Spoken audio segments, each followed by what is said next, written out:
राधे राधे सभी को। आज हम श्रावण पुत्रदा एकादशी व्रत की कथा लेकर के आए हैं। पुलकित मन से भगवान श्री कृष्ण को नमस्कार करने के बाद धर्मराज युधिष्ठिर ने भगवान कृष्ण से श्रावण के शुक्ल पक्ष की एकादशी के बारे में जानने की इच्छा जाहिर की।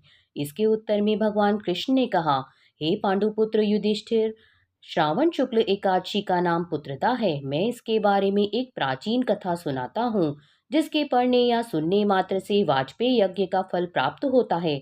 आप ध्यान पूर्वक इस कथा को सुनिए।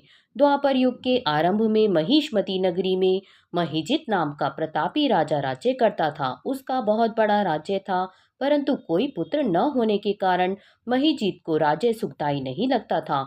पुत्र प्राप्ति के लिए राजा ने अनेक दान पुण्य यज्ञ हवन आदि उपाय किए, परंतु राजा को पुत्र की प्राप्ति नहीं हुई।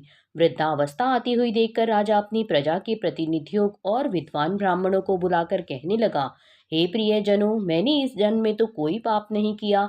मेरे खजाने में अन्याय से उपार्जन किया हुआ धन नहीं है, और ना ही मैंने अपने कभी देव मंदिरों सदगृहस्थों अथवा ब्राह्मणों का धन छीना है। किसी दूसरे की धरोहर भी मैंने कभी नहीं ली, और ना ही प्रजा पर अन्यायपूर्ण कोई कर लगाया है। मैं प्रजा का पुत्र के समान पालन करता हूँ तथा ब्राह्मण और सन्यासियों को भरपूर दान देता हूँ। यद्यपि न्याय की रक्षा के लिए मैं अपराधियों को दंड देता हूँ, परंतु कभी किसी से घृणा नहीं की।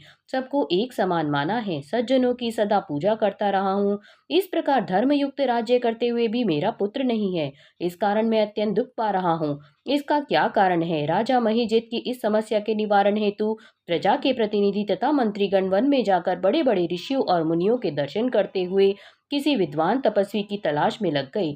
एक आश्रम में उन्होंने एक अत्यंत वयोवृद्ध धर्म के ज्ञाता बड़े तपस्वी, परमात्मा में मन लगाए हुए गूढ़ तत्वों को जानने वाले समस्त शास्त्रों के ज्ञाता महात्मा लोमेश मुनि को देखा। एक कल्प व्यतीत होने पर एक रोम गिरता था। लोमेश ऋषि का इतनी अधिक थी उनकी आयु। सबने जाकर लोमेश ऋषि को प्रणाम किया और उनके सामने बैठ गए। उन्हें देखकर ऋषि ने पूछा, आप किस कारण से आए हैं?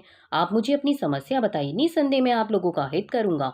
उनके ऐसे वचन सुनकर सब लोग बोले, हे महर्षि, यद्यपि आप हमारी बात जानने में ब्रह्मा से भी अधिक समर्थ हैं, मगर फिर भी हम अपनी व्यथा कहते हैं।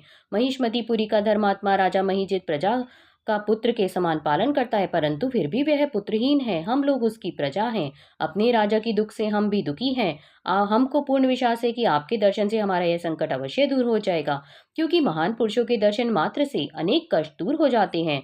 आप कृपा करके राजा के पुत्र होने का उपाय बताएं। यह वार्ता सुनकर ऋषि लोमेश ने थोड़ी देर के लिए अपने नेत्र बंद कर दिए और राजा के पिछले जन्म का वृतांत ज्ञात कर लिया। लोमेश ऋषि ने स्नेहासक्त वाणी में कहा कि हे महानुभावो, आपको राजा पूर्व जन्म में एक निर्धन वैश्य था। निर्धन होने के कारण उसने अनेक बुरे कर्म किए। फिर वह एक गांव में से दूसरे गांव व्यापार करने के लिए जाया करता था। एक समय ज्येष्ठ मास के शुक्ल पक्ष की द्वादशी के दिन मध्याह्न काल के समय, जब वह 2 दिन का भूखा प्यासा था, एक जलाशय पर जल पीने गया। उस स्थान पर एक तत्काल गौ जल पी रही थी। राजा ने उस प्यासी गौ जल को पीते से हटा दिया और स्वयं जल पीने लगा। इसी पाप के कारण राजा को निपुत्र होने का दुख सहना पड़ा। एकादशी के दिन भूखा रहने से वह राजा बना है, और प्यासी गौ को जल पीने से हटाने के कारण पुत्रहीनता का दुख भोगना पड़ा है। सब लोगों ने कहा, हे मुनि श्रेष्ठ, राजा का यह पाप नष्ट हो, आप ऐसा कोई उपाय बताने की कृपा करें। लोमेश मुनि ने उत्तर दिया, श्रावण मास के शुक्ल पक्ष की एकादशी को पवित्रा एकादशी का व्रत और रात्रि को जागरण करें तो अवश्य ही पुत्र की प्राप्ति होगी। लोमेश ऋषि से उपाय जानने के बाद सभी व्यक्ति नगर को वापस लौट आए। जब श्रावण शुक्ला एकादशी आई तो सबने मिलकर ऋषि की आज्ञा अनुसार राजा सहित पुत्रदा एकादशी का व्रत और जागरण किया। इसके पश्चात द्वादशी के दिन इसके पुण्य का फल राजा को दिया गया। उस पुण्य के प्रभाव से रानी ने गर्भ धारण किया और प्रसव काल समाप्त होने पर एक बड़ा तेजस्वी पुत्र उत्पन्न हुआ। अंत में भगवान कृष्ण ने कहा, हे राजन, इस श्रावण शुक्ला एकादशी का नाम पुत्रदा एकादशी है। अतः संतान सुख की इच्छा रखने वाले इस व्रत को अवश्य करें।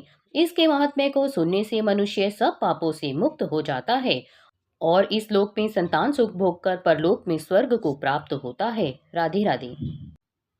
अगर आपको ये वीडियो पसंद आया है तो वीडियो को लाइक करें, अपने फ्रेंड्स के साथ इसे ज़्यादा से ज़्यादा शेयर करें, और अगर आपने अभी तक हमारे चैनल को सब्सक्राइब नहीं किया है तो सब्सक्राइब करें हमारे चैनल स्पिरिचुअल वैल्यूज़ को, और जुड़े रहें हमारे साथ। धन्यवाद।